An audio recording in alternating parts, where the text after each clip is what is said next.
गुंजा मधुरा माला मधुरा यमुना मधुरा वीची मधुरा सलिलम मधुरम कमलम मधुरम मधुराधिपतेरखिलम मधुरम मधुराधिपतेरखिलम मधुरम मधुराधिपतेरखिलम मधुरम मधुराधिपतेरखिलम मधुरम मधुराधिपते अखिलम मधुरम। हरे कृष्ण। तो कल हम देख रहे थे यमुना मधुरा, यमुना देवी जो विशाखा सखी का एक्सपांशन करता है, और यमुना जो नदी के रूप में प्रकट होती है वृंदावन में, जो वृंदावन में गोपी भी है। यमुना बड़ी मधुर है। आज है पीछी मधुरा। यमुना जी की लहरें भी बड़ी मधुर है। तो जैसे हम ये भी देख रहे थे कि यमुना जी के तट पे अलग अलग पास टाइम्स होते हैं। जैसे हमने देखा कि भगवान अलग अलग प्रकार की क्रीड़ाएं करते हैं यमुना नदी के तट पे, और यमुना नदी के तट पे कालिया जो है वहां पे भी, यमुना में कालिया है वहां पे भी कालिया वर्धन की लीला हुई थी। कल हम ये देख रहे थे। फिर हमने भगवान यमुना नंद बाबा यमुना में स्नान करने के लिए गए तो वरुण देव उनको लेके गए, ये भी लीला पूरा हमने देखा था। भगवान रास लीला भी करते हैं वहां पे यमुना जी के तट पे, इसलिए उसे गोविंद स्थली भी कहा गया है। और रास लीला करते तो ऐसा उपमा दिया जाता है कि भगवान जो बांसुरी बजा रहे हैं वो निमंत्रण पत्रिका है ना, पत्रिका बांटते हो, इनविटेशन कार्ड, तो तब लोग मैरिज में आते हैं। So the flute sound of Krishna is actually invitation card, ऐसे कहा गया। और गोपी आ जाती है भगवान के साथ विवाह करने, रास लीला भगवान का विवाह है गोपियों के साथ, तो गोपी आ जाती है तो सर्कल में डांस करते हैं गोपी और भगवान। रास यानी आपने देखा सर्कल में सब डांस करते हैं, तो वो है उनका फेरा। विवाह में फेरा होता है, जिसे सर्कल में डांस करते हैं। और बांधा जाता है ना स्त्री और पुरुष के वस्त्र को, पति और पत्नी के वस्त्र को, होने वाले पति पत्नी के वस्त्र को बांधा जाता है। Bride and groom clothes are tied together, so the gopis minds are attracted और अटैच्ड टू कृष्ण। वो कटजोड़ है। और अग्नि भी रहता है उसके बीच में, अग्नि का फेरा लिया जाता है। तो गोपियों के और कृष्ण के शरीर के ऊपर जो भी गहने पहने हुए हैं, वो झलमल झलमल गहने चमक रहे हैं, वो अग्नि है। क्योंकि उसमें अग्नि तत्व होता है। ज्वेल्स जो रहते हैं, पर्ल्स, मोती जो रहते हैं, उसमें अग्नि तत्व रहते हैं, इसलिए चमकते हैं, वो अग्नि है। और यमुना जी है वो साक्षी है, इस विवाह की साक्षी यमुना देवी है। इस प्रकार से यमुना देवी के तट पे, इस गोविंद स्थली पे भगवान का रास लीला, भगवान का विवाह भी संपन्न होता है, और यमुना देवी उसको साक्षी रहती है। हम देखते हैं यमुना देवी जो है वो राधा रानी की कृपा के भाव है, और कृष्ण का वर्ण वो प्राप्त किए। राधा रानी का कृपा सबको बांटना चाहती है। आज हम देख रहे हैं वीची मधुरा। तो ऐसे कहा गया कि जो वेणुगीत में श्लोक आता है 15वां नंबर का, उसमें कहा कि नद्यस्तदा तुल्पधारिं पुण्डगीतम आवर्त लक्षित मनोभव भग्न वेगा आलिंगन स्थगित मूर्मि भुजे मुरारे गुरुनंदि पादुगलम कमलोपहार। तो वो आलिंगन देने के लिए यमुना देवी अपनी भुजा, आलिंगन स्थगित उर्मी भुजेर मुरारे, ऐसे कहा गया है कि आलिंगन देने के लिए यमुना देवी अपना भुजाएं फैलाती है। और भुजाएं क्या है? वो उर्मी, उर्मी यानी लहर, यमुना देवी की लहरी वो भुजाएं है। इवन जो वल्लभाचार्य यमुनाष्टकम लिखे है उसमें भी कहते हैं कि तरंग भुज कंकन प्रकट मुक्ति तवालुका, मुक्ति कवालुका, ऐसे कहा गया। तरंग भुज कंकन, यमुना देवी की तरंग है वो भुजा यमुना देवी की।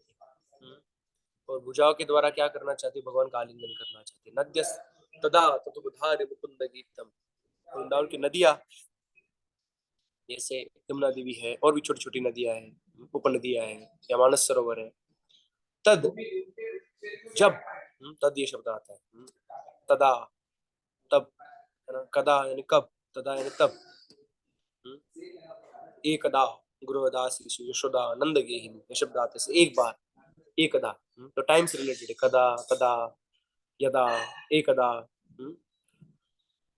सो यहाँ पे है कि जब, कब, नद्यस्तदा न तदुपधार्य मुकुंद गीतम। जब वो सुनती है, उपधार्य जब धारण करती है, किसका गीत? मुकुंद गीतम। जब कृष्ण वेणु बजाते हैं, इस वेणु का गीत धारण करती है, मुकुंद गीतम। जो सबको मुक्ति प्रदान करते हुए मुकुंद। एक मुक्ति प्रदान करने वाली वही मुकुंदी है। मुकुंद को छोड़ के, कृष्ण को छोड़ के कोई मुक्ति प्रदान नहीं कर सकता। तो गोपियों की मुक्ति हो रही है, किस कार्यों से मुक्ति हो रही है? घर के सारे जो भी रिस्पॉन्सिबिलिटीज, उनकी सारी ड्यूटीज है, उनके सारे कर्तव्य है, जैसे ही भगवान का वेणुनाद सुनती है तो सब कुछ भूल जाती है, अपने सारे कर्तव्य, अपने सारे कार्य भूल जाती है, और एक प्रकार से वो मुक्ति प्राप्त कर लेती है। ये भगवान की वेणु का प्रभाव है। तो इस वेणु का प्रभाव नदी पे क्या हो? एक मुकुंद शब्द का ये अर्थ है कि सबको मुक्ति दिलाती, गोपियों को अपने कार्यों से, अपने कर्तव्य से मुक्त कर देती है। ये भगवान का वेणु गीत है। दूसरा इसका अर्थ कहा गया है कि जो मुक्ति को भी कुत्सित करता है, ऐसा न यानी आनंद प्रदान करने वाले, द देने वाले श्री कृष्ण का वेणु गीत। मुकुंद, मु यानी मुक्ति, वो यानी कुत्सित, हीन करने वाले। मुक्ति का आनंद भी भगवान के वेणु के नाद का जो मधुरता है, उसको हीन कर देता है। किसको हीन कर देता है? मुक्ति के आनंद को हीन कर देता है। क्या? भगवान का वेणु नाद। मुकुंद, मुक्ति कुत्सित, न यानी ऐसा आनंद है, न द यानी देने वाला। ऐसा मुकुंद गीत है, ऐसे वेणु गीत है कि मुक्ति के आनंद को हीन कर देता है। मुकुंद गीत, ये भी एक अर्थ होता है। तो इस प्रकार से भगवान वेणुनाथ करते हैं, तो उनके हृदय में, किसके हृदय में? यमुना के हृदय में भगवान के प्रति माधुर्य भाव प्रकट होता है। उपधार्य मुकुंद गीतम आवर्त लक्षित, उसमें भंवरे दिखाई देते हैं। The whirlpools are seen in the waters of Yamuna। और फिर क्या होता है? आवर्त लक्षित मनोभव भग्न वेगा। तो उनके हृदय में इस प्रकार से माधुर्य प्रेम उमड़ के आता है। उससे वजह से उनमें भंवरे उत्पन्न हो जाते हैं। मनोभव, उनके हृदय में, उनके मन में इस प्रकार से माधुर्य प्रेम उमड़ के आ रहा है, उसकी वजह से उसमें भंवरे उत्पन्न हुए। और भग्न वेगा, उनका सारा जो वेग है, नदी समुद्र की तरफ जाती है तो उसका वेग भग्न हो जाता है, वो रुक जाती है वहां भगवान का वेणु गीत सुनते ही। जैसे ये भी हम देखते कि हम जैसे सुन रहे थे कि यमुना देवी है, और जो भगवान की कृपा शक्ति है, तो इतना कृपा है उनमें कि हम गंगा जी का भी सुनते हैं कि गंगा जी को इस पृथ्वी तल पे लाने में बहुत प्रयास करने थे, भगीरथ प्रयास करते, इतना प्रयास करना था। भगीरथ ने कितना तपस्या किया, उसके बाद में कितना मिन्नत किया, तब गंगा देवी कंडीशन के साथ में इस संसार में है। परंतु यमुना देवी का ऐसा कोई कथा नहीं है कि उनको बुलाने के लिए बहुत मेहनत करना पड़ा, बहुत तपस्या करना पड़ा, उनका कृपा है कि उस संसार में आ जाती है। तो भग्न वेग, परंतु उनका वेग वृंदावन में भग्न हो रहा है, टूट रहा है उनका वेग। जैसे गोपियां भी भगवान का मधुर वेणुनाद सुनती है तो उनका वेग भग्न हो जाता है, कुछ काम नहीं कर पाती है। मराठी में कहते बधिर झाले, हाँ, बधिर हो जाती है, totally stunned, they can't do anything properly. So भग्न वेगा। और आलिंगन स्थगितम उर्मी भुजैर मुरारे, हाँ, भगवान को आलिंगन देने के लिए क्या करती हो? आलिंगन देना चाहती है भगवान को। और भगवान कहाँ पे बैठे? कलम देख रहे थे। इस प्रकार से हम देखते हैं भगवान है वट वृक्ष के ऊपर बैठे हुए हैं, वहां पे बमसीवट पे बैठे, अपना पैर नीचे छोड़े हुए, वेणुनाद कर रहे हैं। लोगों को नदी पे जाना अच्छा लगता है, भगवान भी नदी पे जाकर मस्त वृक्ष पे बैठते हैं, और उन भगवान के चरण जो छोड़े हुए हैं, या कभी कभी भगवान नदी के किनारे से पे चलते हैं। He walks on the bank of the river. So they want to embrace Krishna's lotus feet from all sides. From every direction they want to embrace. तो हाथों से आलिंगन दिया जाता है ना, बाहुओं से आलिंगन दिया जाता है। तो आलिंगन स्थगित उर्मी भुजैर मुरारी, उर्मी यानी लहरें, भुजैर उर्मी भुजा यानी लहरें जो भुजाओं की जैसी, लहरें ही भुजाएं हैं। आलिंगन जो भगवान को अपने चरण, भगवान के चरण कमलों को आलिंगन देते हैं। आलिंगन स्थगित भुजैर मुरारे, मुरारी, बुरा राक्षस का दमन करते हैं, नाश करते हैं, उसका उद्धार करते हैं भगवान।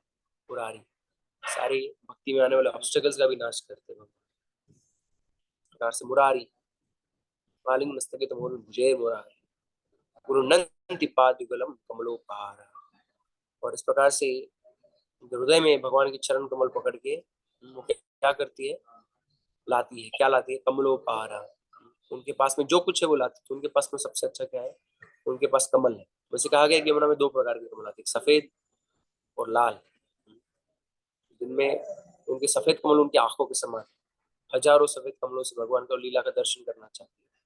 और रात में वो भगवान का रास लीला का दर्शन करती है, तो रात भर जगने की वजह से उनके जो कमल है, उनकी जो आंखें वो लाल लाल हो जाती है, इसलिए उसमें लाल कमल भी आते हैं। तो उनके पास कमल है बहुत सारे। तो आलिंगनस्तगितमुर्विभुजे मुरारे गृह्णन्ति पादयुगलं कमलोपहारः। भगवान को इस प्रकार से कमलों का उपहार प्रदान करने के लिए वो सारे कमल लेके आती है सारी दिशाओं से, और भगवान के चरण कमलों पे अर्पण करती है। हम देखते हैं अपनी उर्म भुजाओं के द्वारा, अपनी लहरों के द्वारा उपहार ददाति प्रतिगुणादि गुणम अच्छादि गुणमख्याति उच्यते भुंक्ति भोजायति शैव शन्नम भक्ति लक्ष्य शन्नम प्रेम लक्ष्य।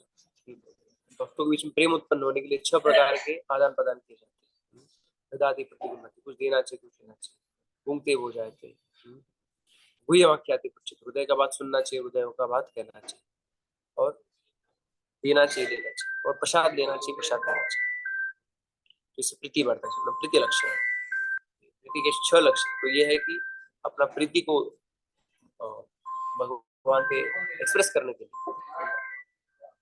इजहार करने के लिए क्या करती है, हाथ में सारे कमल पुष्प लेके आती है। गृह्णन्ति पाद युगलम, चरणों के पाद युगलम, दोनों चरणों पे गृह्णन्ति पाद युगलम कमलोपहार, कमल का उपहार चढ़ाती है। इस प्रकार से अलग अलग लक्षण दिखाई देते हैं। पहला तो लक्षण दिखाई देता है कि उसमें आवर्त उत्पन्न हो जाते हैं, भौरे उत्पन्न होते हैं, और उसका वेग भग्न हो जाता है, दूसरा लक्षण है। और अपनी भुजाओं के द्वारा भगवान को चरण कमल को आलिंगन देती, तीसरा। और चौथा है कि वो भगवान को चरण कमल पे कमल पुष्प अर्पण करती है। ऐसे अलग अलग प्रभाव यमुना में दिखाई देते हैं। तो अपनों ही मनोदशा का वर्णन यहाँ पे गोपियां कर रही है। जो इतना भगवान पे इतना उत्कट प्रेम है, तो सब कुछ में भगवान को देख रही है। जैसे शुद्ध भक्त को कहा गया कि स्थावर जंगम देखे ना देखे तार मूर्ति, सर्वत्र है निज इष्ट देव स्फूर्ति। सब जगह पे भगवान का मूर्ति, सब जगह पे भगवान दिखते हैं। सर्वभूतेषु पश्य भगवत भगवान आत्मा से जो निमि महाराज को उपदेश दे रहे हैं प्रभु योगेंद्र, तो उसमें एक श्लोक आता है कि सर्वभूतेषु पश्येत्, सब जीवात्मा में दिखता है भगवत भगवान आत्मा, भाव आत्मा कि सारे संसार की जो आत्मा है भगवान। शुद्ध भक्त क्या करता है, सबके हृदय में उस भगवान को, उन भगवान को दिखता है। युवाम पश्यति सर्वत्र सर्वत्र च मयि पश्यति, ऐसे कहा है गीता में कि जो युवाम पश्यति सर्वत्र, सब जगह भी मुझे देखता है और सब में मेरे को देखता है। तो ऐसे महान भक्तों का लक्षण होता है। Every place they are able to see the hands of Krishna. तो यहाँ पे भी गोपियों का इतना उत्कट प्रेम है भगवान के प्रति कि वो सब में उनका प्रेम का ही अनुभूति देख रहे हैं। जैसे गाय भी भगवान पे कैसा प्रेम कर रही, हिरण भी भगवान पे कैसा प्रेम कर रहे और यहाँ पे देखते देवियाँ कैसे भगवान पे प्रेम करती है, और यहाँ पे देख रहे यमुना देवी भी भगवान पे कैसा प्रेम करती है, वो देख रहे हैं। तो एक्चुअली भगवान जब वेणु बजाते हैं, गोपियाँ अपना काम करती रहती है, घर में गृह कार्य करती है, तो भगवान को वेणुनाथ सुनती है, तो क्या होता है, उनके हृदय में भी मनोभव माधुर्य प्रेम उमड़ के आता है। आवर्त लक्षित और भौरे उत्पन्न होते हैं इस प्रकार की। उनका मन पूर्ण प्रकार से भगवान भगवत चेतना से आविष्ट हो जाता है, उसके भौरे उत्पन्न होते हैं। भग्न वेगा, जो कार्य करती है वो सब कार्य रुक जाता है, कुछ कर नहीं पाती, एकदम स्टन हो जाती है, स्तब्ध हो जाती है। भग्न वेगा। और आलिंगन स्तगित और विभुजे मुरारे, वो जा नहीं सकती है, तो अपने हृदय में भगवान के विग्रह को, भगवान को वो आलिंगन करते अपने हृदय में। आलिंगन स्थगित विभुजे मुरारे पूर्णंति पादुगलम कमलोपहार। और भगवान को अलग अलग उपहार चढ़ाती है, भगवान को अलग अलग प्रकार का भोजन खिलाती है, भगवान को अलग अलग मालाएं चढ़ाती है। इस प्रकार से मानसिक सेवाएं गोपियां कई बार अपने घर में करती है। तो ये जो श्लोक आता है मध्यस्थदातुधार मुकुंद गीतम, ये श्रीमद् भागवतम के 21वां अध्याय 10वें स्कंद का 21वां अध्याय वेणु गीत में आता है, जहाँ पे भगवान का वेणुनाद सुन के भगवान जो वन में जाके वेणु बजा रहे हैं, तो यहाँ पे गोपियां सब एकत्र जमा हो गई। और क्योंकि भगवान से विरह में, इस प्रकार से भगवान के विरह में गीत गा रही है, सूर्य फूल जैसे रहता है, वो सूर्यमुखी रहता है, सूरज की तरफ देखता है, और जो सूरज नहीं रहता तो सब एक दूसरे की तरफ देखते हैं। उसी प्रकार से भगवान रहते तो भगवान के साथ लीला हो जाती है, भगवान नहीं सारे भक्त क्या करते हैं, एक दूसरे के साथ में वो भगवान की लीला का चर्चा करते हैं, भगवान की लीला का कथन करते हैं, भगवान की लीला में पूर्ण प्रकार से आनंद लेते हैं। इस प्रकार से देखिए कि गोपियाँ जो है यहाँ पे खुद का जो मनोभाव है उसका दर्शन यमुना देवी में भी दिख रही है। हम यहाँ पे देख सकते हैं। और तो इस प्रकार से विची मधुरा कि यमुना देवी की जो भुजाएं है वो अत्यंत मधुर है, क्योंकि उन भुजाओं के द्वारा मधुर मूर्ति मधुराधिपति श्री कृष्ण का आलिंगन करती है गोपियां या यमुना देवी। और दूसरा इसका भाव यह है, कोई भक्त जब यमुना देवी का दर्शन करता है तो जो भगवान से बिछड़ा हुआ उस जीवात्मा को देख के उनके हृदय में इतना भाव उत्पन्न होता है कि मेरा बच्चा मेरा बेटा ही है। तो वो अपने जो तरंग है भुजा के रूप में जो तरंग है उनसे बालक का, जैसे माँ बहुत दिनों के बाद कोई बालक आ जाता है तो उसको तुरंत माँ उसको आलिंगन करना चाहिए उस बालक को। उसी प्रकार से हम जो बिछड़े भूले बिसरे बालक है यमुना देवी के, अपनी भुजाओं के द्वारा यमुना देवी क्या करती है, जीवात्माओं को बुला रही है कि आइए आप मेरा आलिंगन स्वीकार कीजिए। माँ का प्रेम यमुना देवी देना चाहती है और अपने प्रेम के द्वारा कृष्ण प्रेम यमुना देवी की सारी जीवात्माओं को देना चाहती है। तो जब भी आप यमुना जी का दर्शन करते हो तो इस भाव में दर्शन कर सकते हो कि ये माँ है मेरी, और ये जो इसमें लहरें हैं जो दिखाई दे रही लहरें वो क्या है, उसकी भुजा है, और मेरे को इस भुजाओं से वो आलिंगन देना चाहती है, कृष्ण प्रेम प्रदान करना चाहती है, ऐसे कहा गया है।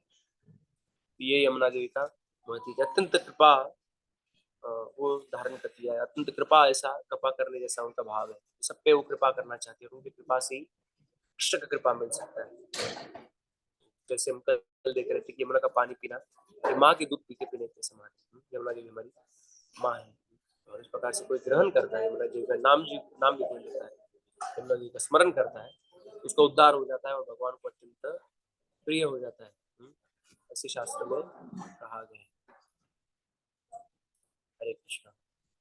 यथा बीची मधुरा। कोई प्रश्न किसी को? तो आज एक्चुअली गणेश चतुर्थी भी है, और गणेश चतुर्थी के दिन हम अरे महाराष्ट्र में बहुत सारे लोग इस बारे में तो करते होंगे या नहीं करते होंगे, पर बहुत सारे महाराष्ट्र में लोग गणपति जी का स्थापना करते हैं। तो ब्रह्म संहिता में कहा गया है ये निर्बाध पल्लवयुगम विधाय कुंभ द्वंद्वे प्रणाम समय सकनादि राजा विज्ञान विहंति मलमस्य जगत्त्रयस्य गोविंदमादि पुरुषोत्तमम भजा। कि जो अपने जो दोनों टस्क है दांत, उसके द्वारा गणपति जो है भगवान के चरण कमलों का आश्रय लिए भगवान के चरण कमलों को स्पर्श करते हैं। पाद पल्लव युगम, दोनों टस्क के द्वारा विनिधाय कुंभ द्वंद्वे प्रणाम समय सकनादि राजा, दोनों से भगवान के चरण कमलों का स्पर्श करते हैं। विज्ञान विहंत मलमस्य जगत्त्रयस्य। और इस प्रकार से नरसिंह देव का, श्री कृष्ण जो नरसिंह देव के रूप में आए हैं, उनका शरण लेने से क्या होता है, कृष्ण का शरण लेने से क्या होता है, गणपति के द्वारा उनमें विघ्न हरण करने का शक्ति आ जाता है ना। तो प्रभुपाद जी, मैं देख रहा था हम लिख रहा, तो मैं देख रहा था प्रभुपाद जी का क्या ओपिनियन है। तो प्रभुपाद जी कहते कि भक्त को तो ऐसा जरूरत नहीं है, किया तो उसने प्राइवेटली करना चाहिए, पब्लिकली करने की जरूरत नहीं है, और भगवान के भक्ति को ही मांगना चाहिए, गणपति को प्रार्थना करना चाहिए, कृपया मुझे भक्ति प्रदान कीजिए भगवान, या मेरे जीवन में जो भी ऑब्स्टेकल्स है, कृपया भक्ति के मार्ग में जो ऑब्स्टेकल्स है किसी के, भगवान को कृष्ण को शरण जाने में कोई थोड़ा मोड़ा कोई ऑब्स्टेकल रहेगा तो कृपया उसका संहार कीजिए। हम तो वैसे नरसिंह देव को डायरेक्ट प्रार्थना करते हैं जिनसे शक्ति गणपति बप्पा को आता है, बट प्रभुपा जी कहते हैं कि आपके हृदय में बहुत इच्छा है समझो आपको गणपति का भक्ति करने, या गणपति का आपको you want to pray to Lord Ganesh, then this you should, right, it should be a private affair and this what you should ask Ganesh, that please clear obstacles on the path of my devotion to Sri Krishna. And we also understand Ganpati is a pure devotee, totally understands Bhagavad Gita. He has accepted Krishna's supreme personality of Godhead because Vyasadev ने उनपे ये शर्त रखा था कि भाई आपको जब समझ में आएगा, पूर्ण समझ में आएगा, तभी आपको श्लोक लिखना है, अनलेस यू अंडरस्टैंड द श्लोक यू कैन नॉट राइट। तो गणपति ने ये शर्त रखा था कि भाई आपको कहते रहना है, आप जैसे पॉज लोगे मैं चला जाऊंगा। तो बीच में जो व्यासदेव बड़े कॉम्प्लेक्स जटिल श्लोक डालते थे, उनको सोचने के लिए टाइम लगता है, और आगे के श्लोक तब तक कंपोज कर रहे हैं। तो महाभारत रामायण का सॉरी भगवद गीता महाभारत का भाग है, और गणेश जी ने महाभारत लिखा है अपने हाथों से। उसका अर्थ है कि गणेश जी ने भगवद गीता भी लिखा है और समझ के लिखा है पूर्ण तरह से, व्यासदेव ने वही कंडीशन डाला कि समझ के लिखना है। तो जहाँ पे कृष्ण कह रहे हैं कि हम सर्वस्व प्रभु, तो गणपति जानते हैं कि कृष्ण सबके प्रभु है, कृष्ण सबके स्वामी है, कृष्ण की शरण में जाना चाहिए। तो हमें गणपति का आशीर्वाद देना चाहिए कि हम भी कृष्ण भक्ति में आगे बढ़े और शुद्ध भक्ति प्राप्त हो हमें, और हमारे भक्ति के जीवन में जो भी बाधा है उस बाधाओं का नाश हो जाए, बाधाएं सारी चली जाए। विघ्न विनाशक गणपति बप्पा की जय। विघ्न विनाशक भक्त गणपति बप्पा की जय। विघ्न विनाशक नरसिंह भक्त गणपति बप्पा की जय। Hare Krishna, Prabhuji, Dandat Pranam. Prabhuji, I am so sorry. Can you again repeat the connection between Narsimha Bhagwan and Ganpati ji?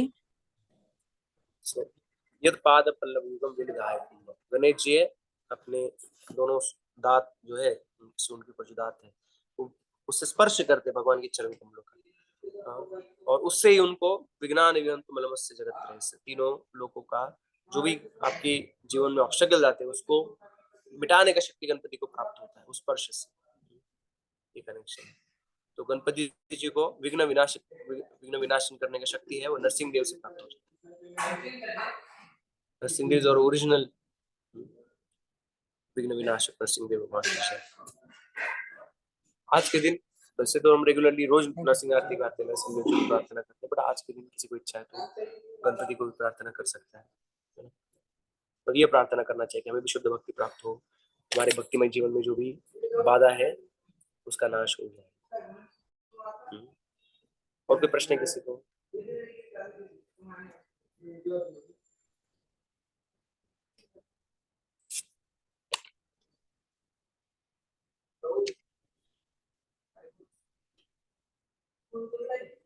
Okay, so we'll close then. We'll chant 3 times Hare Krishna Maha Mantra and then